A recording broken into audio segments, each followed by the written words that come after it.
இன்று ஒரு தகவல் என்ற தீமின் மூலமாக இந்த நாளிலேயும் கர்த்தருடைய வார்த்தையை ஒரு சிறிய தகவலாக உங்களுடன் பகிர்ந்து கொள்வதில் அதிக சந்தோஷமும் பேரானந்தமும் நான் அடைகிறேன். இந்த நாளிலே உங்களுடன் பகிர்ந்து கொள்ளும்படியா என்னுடைய உள்ளத்தில் எழும்பியிருக்கிற வார்த்தை இந்த வேதாகமத்திலே எந்த வசனத்தில் காணப்படுகிறது அப்படின்னா, புதிய ஏற்பாட்டில் அப்போஸ்தலனாகிய பவுல் எபிரேயருக்கு எழுதின நிருபம் 11ஆம் அதிகாரம் 1வது வசனம். எபிரேயர் 11:1 அந்த வசனம் என்ன சொல்லுகிறது? விசுவாசம் என்பது நம்பப்படுகிறவர்களின் உறுதியும் காணப்படாதவைகளின் நிச்சயமாயிருக்கிறது அப்படின்னு அந்த வசனம் சொல்லுகிறது.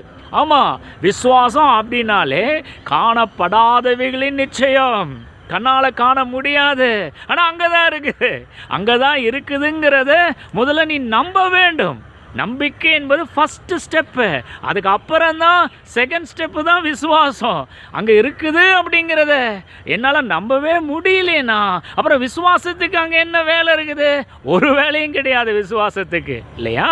அப்போது நம்பிக்கை என்பது முதல் படி, விசுவாசம் என்பது 2வது படி. அங்கே இருக்குதுங்கிறத நம்பணும். பாருங்க, அநேக கிறிஸ்துவர்களை நான் பார்த்துருக்கிறேன். அவங்களுக்கு நான் விசுவாசம் அப்படின்னு சொன்னால், அது எப்படி சார் விசுவாசிக்கிறது? நம்பிக்கையே எனக்கு இல்லை சார், வாழ்க்கையே வெறுத்து போச்சு சார், நான் போகிற பாதை சரியான பாதையில் தான் போகிறேனா அப்படின்னே எனக்கு தெரியல சார் அப்படிலாம் சொல்லுகிறத நான் கேட்டிருக்கிறேன். ஆமாம், அவங்களுக்கு ஒரு காரியத்தை நான் சொல்லும்படியாக விரும்புகிறேன். நீங்கள் நம்புங்க. எதை அடைவோம் என்பதை நீங்கள் முதல்ல நம்புனாதான் அதுக்கப்புறம் தான் உங்களுக்கு விசுவாசமே பிறக்க வாய்ப்பு இருக்குது. பாருங்க, நான் அதெல்லாம் நம்ப மாட்டேன் அப்படின்னு நீங்கள் நம்பிக்கையை உதாசீனப்படுத்தல் என்று சொன்னால் விசுவாசத்துக்கு வேலையே இல்லை. பாருங்க, முதல்ல நம்புங்க, அதுக்கப்புறம் தான் விசுவாசம் உங்களுக்குள் வளருவதற்கு அந்த கடவுள் உங்களுக்கு உதவி செய்ய வல்லவராக இருக்கிறார். உதாரணமாக 2 காரியத்தை நான் இந்த வேளையில் உங்களுடன் பகிர்ந்து கொள்ள ஆசைப்படுகிறேன். ஆபிரகாம் கேள்விப்பட்டிருக்கீங்களா? ஆதியாகமம் 15ஆம் அதிகாரத்தை வாசிச்சு பாருங்க. அந்த 15ஆம் அதிகாரத்தில் வானத்தை அண்ணாந்து பார்க்க வைக்கிறாரு ஆபிரகாம. ஒரு கூடாரத்துக்குள்ளே ஒளிந்திருக்கிறான். ஐயா, கூடாரத்துலேருந்து வெளியில் வாயா நீ அப்படின்னு ஆபிரகாம் வெளியில் அழைக்கிறாரு. வானத்தை அண்ணாந்து பாரப்பாங்கிறாரு. அவன் பார்க்குறான், வானத்தில் இருக்கிற நட்சத்திரங்களை எல்லாம் உன்னால் என்ன கூடுமானால் என்ன அப்படிங்கிறாரு. என்னால் என்ன முடியல சாமி அப்படின்னு இவன் சொல்லுகிறான். இவ்வண்ணமாய் உன் சந்ததி விளங்கும் அப்படின்னு அவனுக்கு ஒரு வாக்குத்தத்தமான வார்த்தையை கொடுக்கிறாரு. அப்போ தொடர்ந்து அந்த பகுதியை வாட்சி பார்த்தீங்கன்னா அவன் ஒரு கேள்வியை கேட்குறான். சரிங்க சாமி, இதுபோல என் சந்ததி விளங்கும் அப்படிலாம் சொல்கிறீங்க, நல்லது. ஆனால் எதனால் அதை அறிவேன்? எதனால் நான் அதனை அறிவேன் அப்படின்னு ஒரு கேள்வி கேட்டான் பாருங்க ஆபிரகாம். சரியான கேள்விதான் அந்த பையன் கேட்குறான் அப்படின்னு கர்த்தர் நினச்சி, சரிங்க வா, எதனால் அறிவேன் அப்படின்னு நீ கேட்குற கேள்விக்கு நான் பதில் சொல்லணும், அவ்வளோதானே, நம்ம 2 பேரும் உடன்படிக்கை பண்ணிக்கொள்வோம் அப்படின்னு கர்த்தர் ஆபிரகாமுடனே ஒரு கவர்னன் உடன்படிக்கை பண்ணிக்கொள்கிறார். எதுக்கான உடன்படிக்கை பண்ணுகிறாரு? எதனால் நீங்கள் சொன்ன வார்த்தை உண்மைன்னு சொல்லி என்னால் அறிய முடியும் ஆண்டவரே, எதனால் நான் அறிவேன்னு கேட்டான் பாருங்க ஒரு கேள்வி. அந்த கேள்விக்கு பதிலாக ஒரு உடன்படிக்கையை பண்ணி அந்த உடன்படிக்கையை தான் மீறாதவர் என்பதனை நிரூபித்து காட்டினார் ஆபிரகாமுடனே தேவாதி தேவன். இன்னொரு உதாரணத்தை காண்பிக்கிறேன் பாருங்க. லூக்கா 1ஆம் அதிகாரத்தை வாசி பாருங்க. சகரியாவுக்கு எலிசபெத் என்ற ஒரு மனைவி இருக்கிறார். ரொம்ப காலமாக குழந்தை இல்லை, வயசும் ஆயிடுச்சு. சகரியாவும் கிழவன் ஆயிட்டான். அவன் ஆசாரிய வேலை செய்கிறவன். அந்த தேவாலயத்தில் போய் அப்படியே தேவனுக்கு பலியிட்டு கொண்டு இருக்கிறான். அந்த நேரத்தில் தேவ தூதன் அவனுக்கு முன்பாக வந்து பிரத்யட்சமாக காட்சியளிக்கிறான்.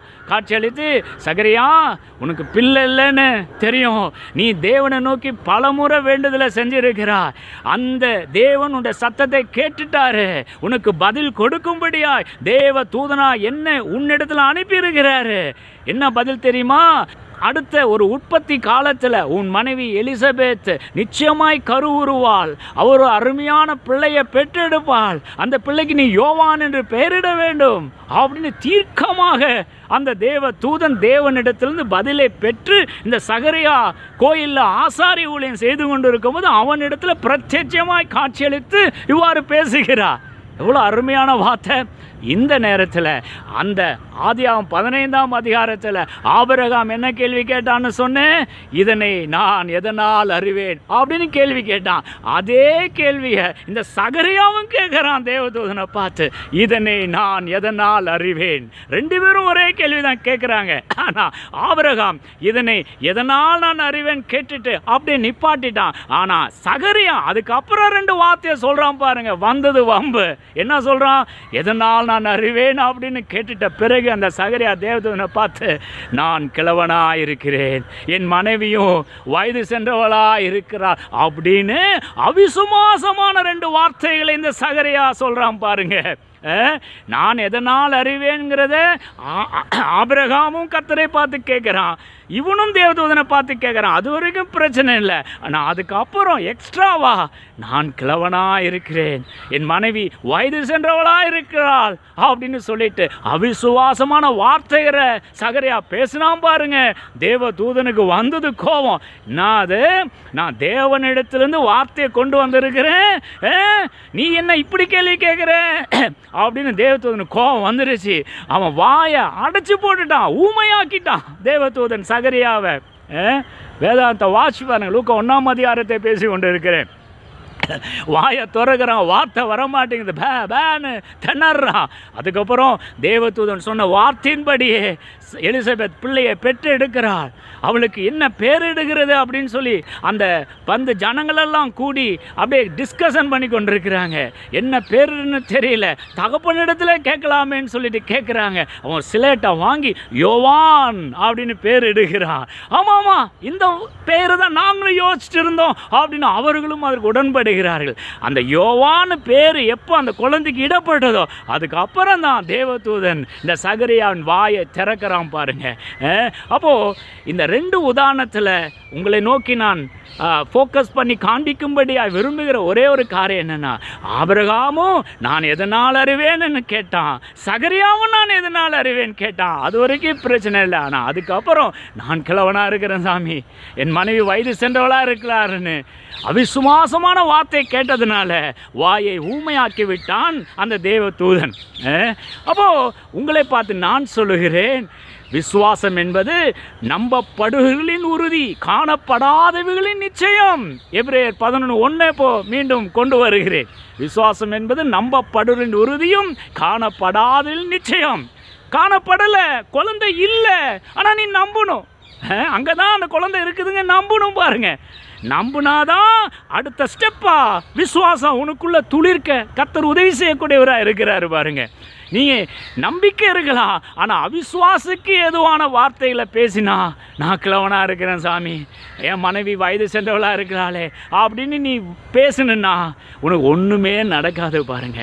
விசுவாசம் என்பது நம்பப்படுகின்ற உறுதி, ரைட்? அப்போது முதல் ஸ்டெப்பு நம்பிக்கை, ரெண்டாவது ஸ்டெப்பு தான் விசுவாசம். அப்போ இந்த வார்த்தையை இந்த நாளில் உங்கள் இருதயத்தின் ஆழத்தில் பதிவைத்துக் கொள்ளுங்கள். மீண்டும் அந்த வார்த்தையை நான் சொல்லுகிறேன். எபிரேயர் 11:1, விசுவாசம் நம்பப்படுகின்ற உறுதியும் காணப்படாதவைகளை நிச்சயமாக இருக்குது.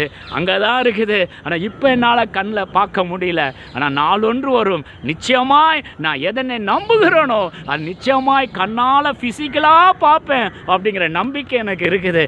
அப்படிங்கிற ஒரு விஷயம் இங்கே இருதயத்தின் ஆழத்தில் இந்த நேரத்தில் பதிய வேண்டும் என்று சொல்லி கர்த்தர் விரும்புகிறார். கர்த்தர் இந்த வார்த்தை ஆசீர்வதிப்பாராக. Hallelujah, praise the lord, amen, amen, praise the lord, amen.